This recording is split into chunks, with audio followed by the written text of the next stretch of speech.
It's a mission. You're transitioning from the noise of the wind and the heat of the sun into something much more mysterious. You see a stingray gliding effortlessly, moving with terrifyingly beautiful precision. Success is a trap for the satisfied, but the relentless don't have a finish line.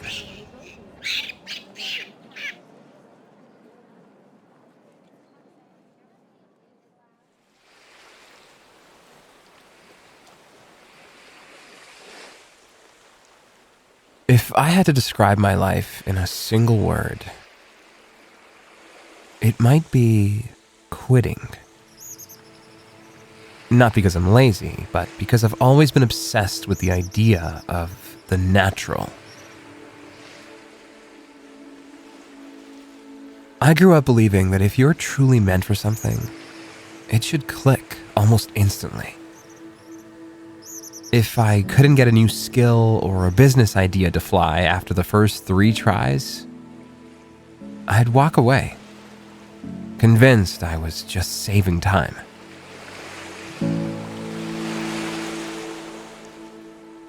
To me, the 4th attempt was a sign that I was forcing something that wasn't meant to be.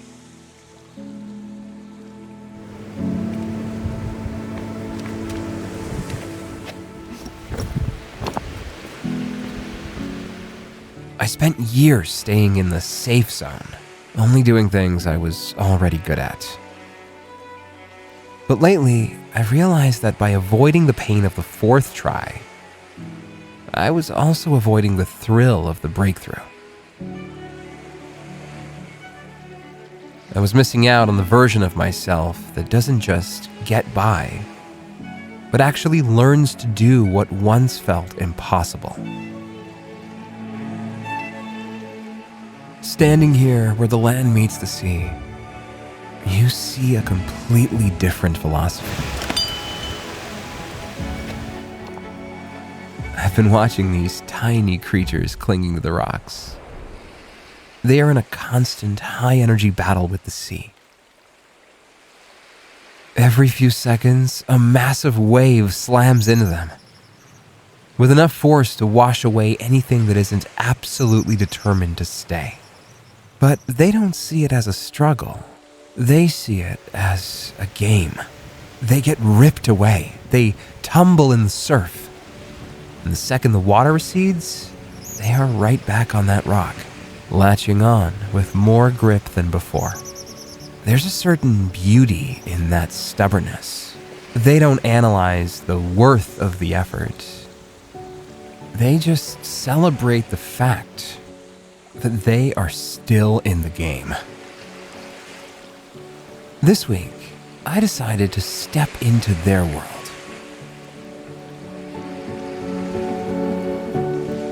There is a specific kind of anticipation that hits you when you're standing at the edge, looking at the blue, and preparing to leave the surface behind. It's a mission.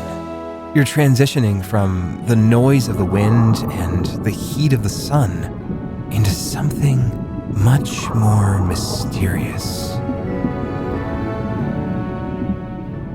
The transition is magic. 1 second, you're fighting the waves on the surface, and the next, you're in a silent, blue cathedral.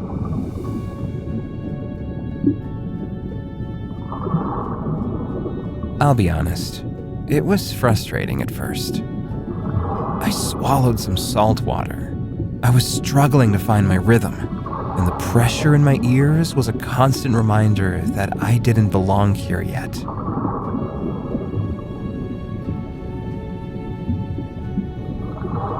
But instead of the usual, "I'm done" thought, I felt this new spark of curiosity.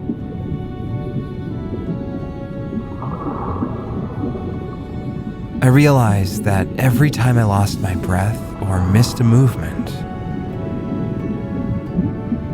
I was actually learning the language of the sea.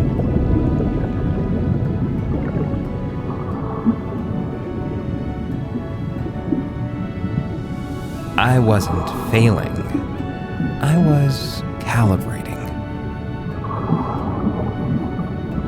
This week, the frustration didn't drive me out. It kept me down there.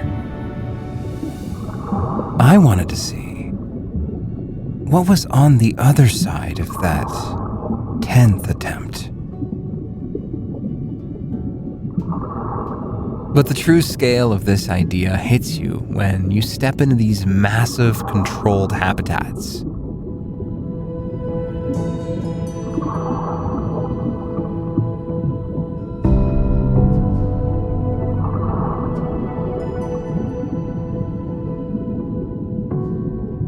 Moving from my own messy battle with the waves into these vast underwater worlds behind the glass changes your perspective.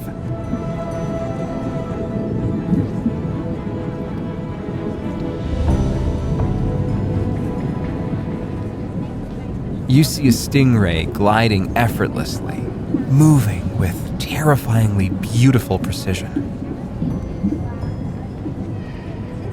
We look at them and see perfection, but that perfection is built on 1 billion years of next tries.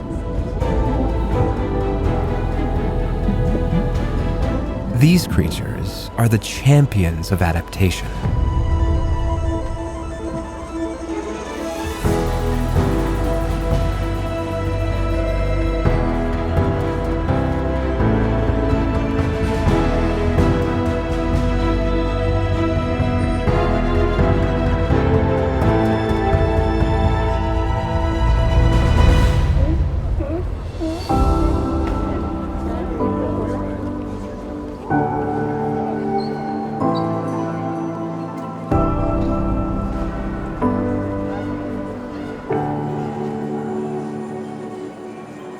Whether it's in these deep tanks or moving through dense greenery, you realize that trying again is the heartbeat of the entire planet.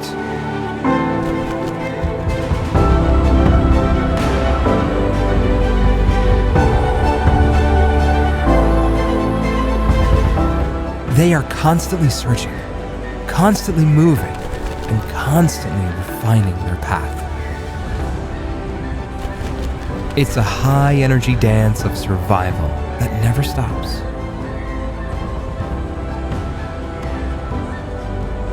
In nature, the repetition isn't a chore.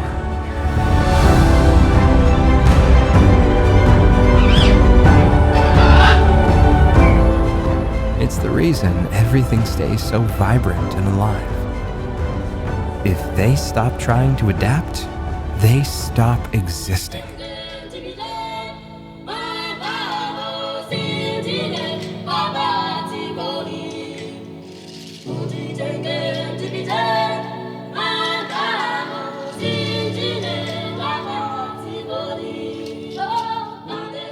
The energy out in the wild is electric.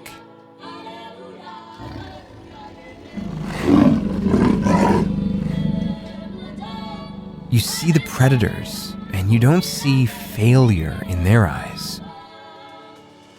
You see focus. A tiger doesn't lose its spirit because a hunt didn't work. It just grows more alert, more present, and more alive. It was a lesson in staying positive under pressure. It reminded me that the effort itself is something to be celebrated.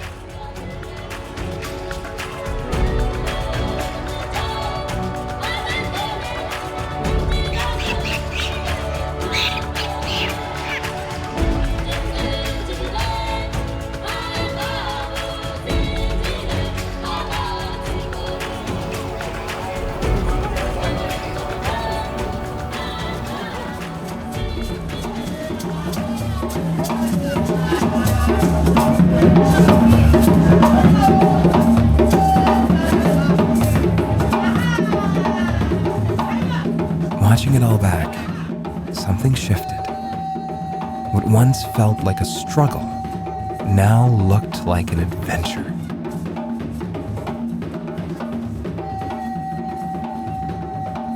It's strange how we perceive effort. Some people seem to get it easy, while others have to fight for every inch. But the ones who fight for every inch are the ones who end up with the best story. I realized the repetition I used to hate wasn't a punishment. It was the path to becoming someone I'm proud of.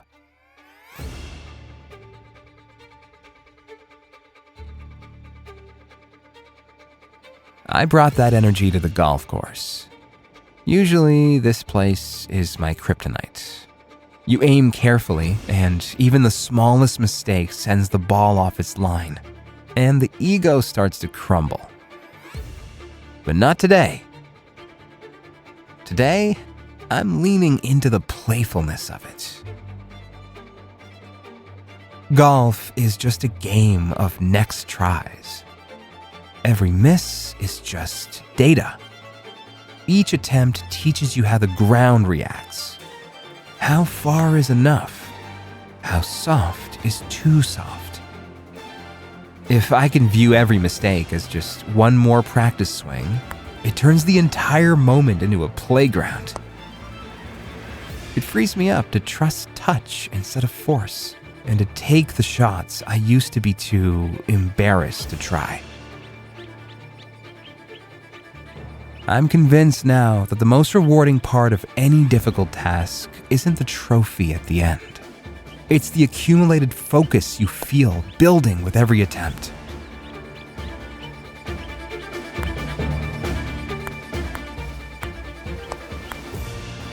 The joy comes from repeating the same motion again and again until it finally feels right. I'm getting tired of missing this. But I'm loving the challenge.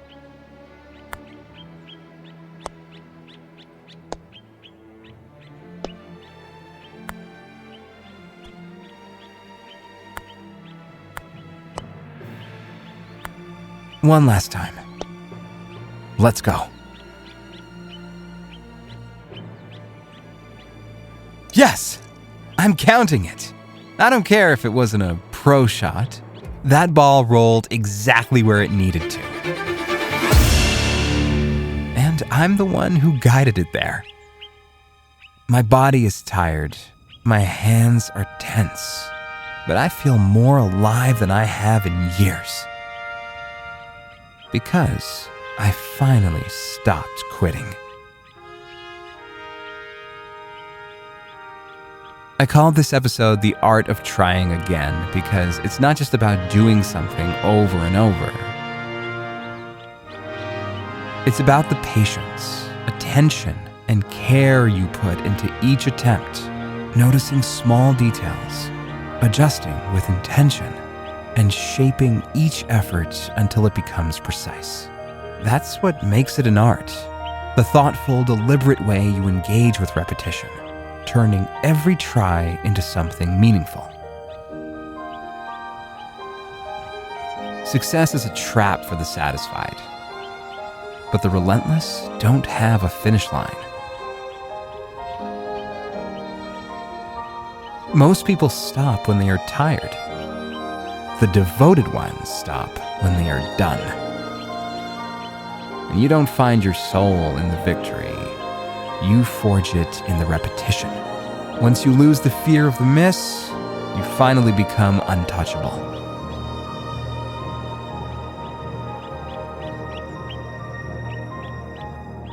Stop looking for the exit and fall in love with the process. Because the world doesn't belong to the gifted. It belongs to the ones who refuse to leave. And honestly, I can't wait to try again tomorrow.